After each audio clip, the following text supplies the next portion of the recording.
ಇಡೀ ಜೀವನ ನಾವು ಏನೇನು ಕಲಿತೀವಿ, ಏನೇನು ಕಲ್ತಿಲ್ಲ, ಇದರ ಪರೀಕ್ಷೆನೇ ನಮ್ಮ ಸಾವು. ನಾವು ಏನು ಕಲ್ತಿದ್ದೀವಿ, ಏನು ಕಲ್ತಿಲ್ಲ ಅನ್ನೋದ್ರ ಮೇಲೆ ನಮ್ಮ ಸಾವು. ನಾವು ಪಾಸ ಫೇಲ, ಮುಂದಕ್ಕೆ ಹೋಗ್ತೀವ, ಹಿಂದಕ್ಕೆ ಬೀಳ್ತೀವ, ಅದೆಲ್ಲ ಡಿಸೈಡ್ ಆಗುತ್ತೆ ಸಾವಾದ್ಮೇಲೆ. ಸಾವು ಒಂದು ಪರೀಕ್ಷೆ ಥರ. ಯಾರೋ ನನ್ನನ್ನು ಕೇಳಿದರು, ನಾವು ಇಮ್ಮಾರ್ಟಲ್ ಅಂತ ನೀವು ಪಾಠ ಮಾಡ್ತೀರಾ, I am immortal, find your immortality ಅಂತ. ನನಗೆ ಆ ಇಮ್ಮಾರ್ಟಾಲಿಟಿ ಬಗ್ಗೆ ನಂಬಿಕೆ ಇಲ್ಲ.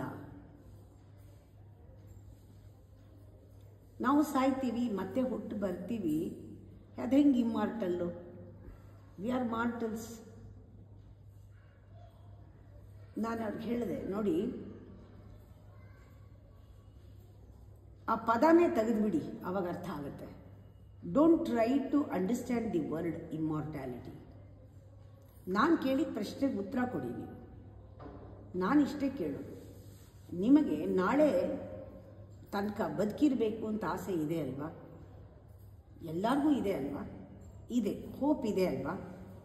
ಹೋಪ್ ಬೇಕಲ್ವಾ? ನಾಳೆ ಚೆನ್ನಾಗಿರ್ತೀನಿ, ನಾನು ಇವತ್ತು ರಾತ್ರಿವರೆಗೂ ಚೆನ್ನಾಗಿರ್ತೀನಿ, ನಾಳೆ ಚೆನ್ನಾಗಿರ್ತೀನಿ ಅಂತ. ಹೌದು ಅಂದರೆ ಮುಂದಿನ ದಿವಸಗಳಲ್ಲೆಲ್ಲ ನಾನು ಚೆನ್ನಾಗಿರಬೇಕು ಅಂತಿದೆ ಅಲ್ವಾ? ಇದೆ. ನಿಮಗೊಂದು ಆಸೆ ಇದೆ, ಹೋಪ್ ಇದೆ, ಎಕ್ಸ್ಪೆಕ್ಟೇಷನ್ನು ಇದೆ, ಸಾಯೋವರೆಗೂ ಚೆನ್ನಾಗಿರಬೇಕು ಅಂತ ಹೇಳ್ತೀರಲ್ವಾ? ಹೌದು. ಸತ್ತ ಮೇಲೂ ನನಗೆ ಒಳ್ಳೆ ಜನ್ಮ ಸಿಗಲಿ ಅಂತ ಆಸೆ ಇದೆ ಅಲ್ವಾ? ಆಸೆ, ಡಿಸೈರ್, ಹೋಪ್ ಇದೆ ಅಲ್ವಾ? ಇದೆ. ಮುಂದಿನ ಜನ್ಮಕ್ಕೂ ನನಗೆ ಒಳ್ಳೆ ಜನ್ಮ ಸಿಕ್ಕಿ, ಒಳ್ಳೆ ಕಡೆ ಸಿಕ್ಕಲಿ, ಒಳ್ಳೆ ದೇಹ ಸಿಕ್ಕಲಿ, ಆರೋಗ್ಯ ಸಿಕ್ಕಲಿ, ನನಗೆ ಒಳ್ಳೇದು ಸಿಕ್ಕಲಿ ಅಂತ ಇದೆಯಾ? ಇದೆ ಅಲ್ವಾ? ದಟ್ ಕಾನ್ಸ್ಟೆಂಟ್ ನಾನು ಇರಬೇಕು, ನಾನು ಇರಬೇಕು, ನಾನು ಇರಬೇಕು, ನಾನು ಇದ್ದೀನಿ ಅನ್ನೋ ಹೋಪ್, ನಾನು ಇದ್ದೀನಿ ಅನ್ನೋ ಟ್ರಸ್ಟು, ನಾನು ಇರಬೇಕು ಅನ್ನೋ ಡಿಸೈರು ಇದೇ ಇದೆ. 10 ಜನ್ಮ ಆದರೂ ನನಗೆ ಒಳ್ಳೊಳ್ಳೆ ಜನ್ಮಗಳು ಬರಲಿ ಅಂತ ಇದೆ ಅಲ್ವಾ? ಇದೆ.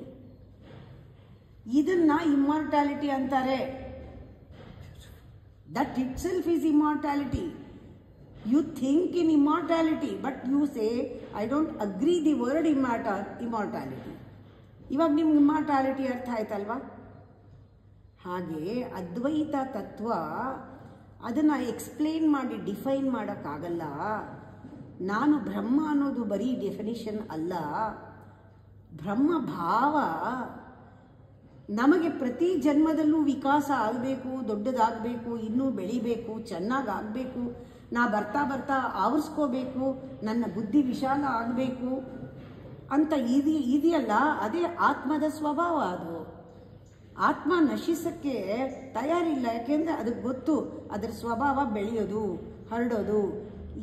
ಇದು ಹರಡ್ತಾ ಇರೋದು ಅಂತ ಒಂದು ಮಗುನ ಕೇಳಿ ನಿನಗೆ ಆಕಾಶ ಎಷ್ಟಿದೆ ಅಂತ ಮೆಷರ್ ಮಾಡೋಕ್ಕಾಗತ್ತಾ? ಮಗು ಹೇಳುತ್ತೆ ಇಷ್ಟಿದೆ ಅಂತ.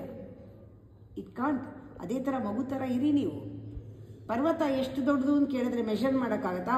ಅಷ್ಟು ದೊಡ್ಡದು, ಅಷ್ಟು, ಇಷ್ಟು ಸಮುದ್ರ, ಅಷ್ಟು ಆಕಾಶ, ಇಷ್ಟು ಅನ್ನತ್ತೆ ಹೊರತು ಮೆಷರ್ಮೆಂಟ್ ಯಾರೂ ಮಾಡಿಲ್ಲ.